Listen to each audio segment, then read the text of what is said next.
আসসালামু আলাইকুম ভিউয়ার্স, আশা করি সকলেই ভালো আছেন। আজকে প্রথমেই কুইক ডিসিশনের জন্য যে 3টা সিমটমের কথা বলা হয়, এর মধ্যে সবচেয়ে ইফেক্টিভ, বোঝা সহজ, কার্যকরী, একবার নয় একাধিকবার এর প্রমাণ আমরা পেয়েছি, দেখেছি, আপনাদেরকে দেখাইছি। এই জন্য আজকে সেটার কথাই প্রথমে বলতেই হবে।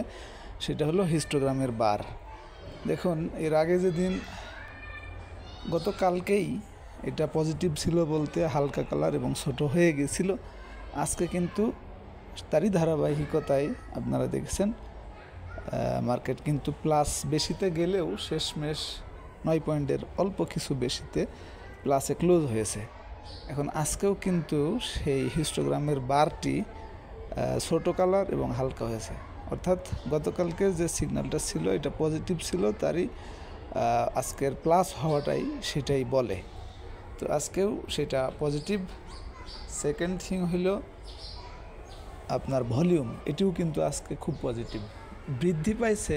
শুধু বৃদ্ধিই পায় নাই, হঠাৎ করে বেশি বৃদ্ধি কিন্তু পায় নাই, বাড়ার যে একটা ধারাবাহিকতা সেটি কিন্তু বজায় রাখছে, অর্থাৎ গতকালের চেয়ে অল্প কিছু বাড়ছে। আর গতকালকের কপি ক্যান্ডেল এবং তার চেহারা, গতকালকে যে ক্যান্ডেল ছিল সেম, যদিও আজকে একটা বুলিশ ক্যান্ডেলের পরে, তারপরেও কিন্তু এটা ক্যান্ডেলের দুর্বলতা কিছু দেখা গেছে, কারণ বুলিশ ক্যান্ডেলের পরে, বাট গতকালকে ছিল বিয়ারিশ ক্যান্ডেলের পরে। তো অবস্থান তো ঠিক আছে, কিন্তু ক্যান্ডেল উপরে শ্যাডো অনেক বেশি হয়ে যাওয়ার কারণে ঠিক আছে। দেখেন, গতকালকে বুলিশ বিয়ারিশ ক্যান্ডেলের পরে হওয়ার কারণে চেহারা অবস্থান দুটাই ভালো ছিল। আজকে অবস্থান ভালো থাকলেও যেহেতু বুলিশ ক্যান্ডেলের পরে, এই জন্যে চেহারাটা হালকা দুর্বল হয়ে গেছে। কথাটা বুঝতে পারছেন? এখন রেজিস্ট্যান্স যেটা গতকালকে বলা হয়েছে এটাই, অর্থাৎ 7 এপ্রিল যে হাই ওইটা ছিল 5239, সেটাই। এইটা ব্রেকআউট না করা পর্যন্ত কিন্তু ওইভাবে কনফার্ম হতে পারবেন না।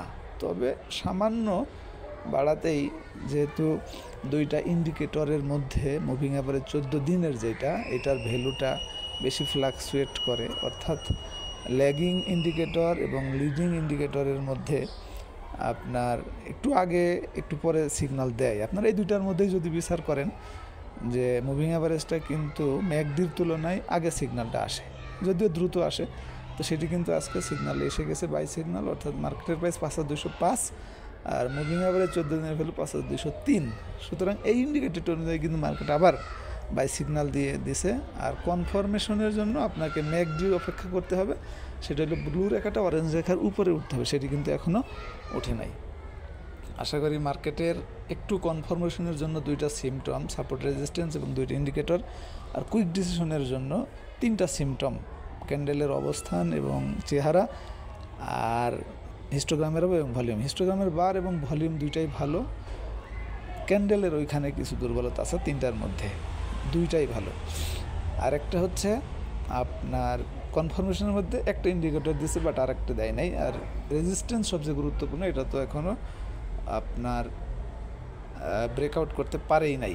এখন আমি মার্কেটটা একটু, যাদের ভিআইপি মেম্বারশিপ নেওয়া নাই শুধুমাত্র তাদের জন্য স্ক্যানারে গেলাম, মেনু ভিতর থেকে ডিফল্ট স্ক্যানার এবং এনগালফিং করেছে যে স্টকগুলি, সেইটা একটু দেখাতে চাই। 17টা স্টক দেখতে পাচ্ছেন। গতকালকে লাল ক্যান্ডেল হয়েছিল, আজকে লাল ক্যান্ডেলের উপরে মার্কেটের প্রাইসটা ক্লোজ করতে সক্ষম হয়েছে বি ক্যাটাগরিজ থেকে এই আইটেমগুলো। আর একটা যেটা দেখাচ্ছি, মোমেন্টামের মধ্যে হইতে হবে, কিন্তু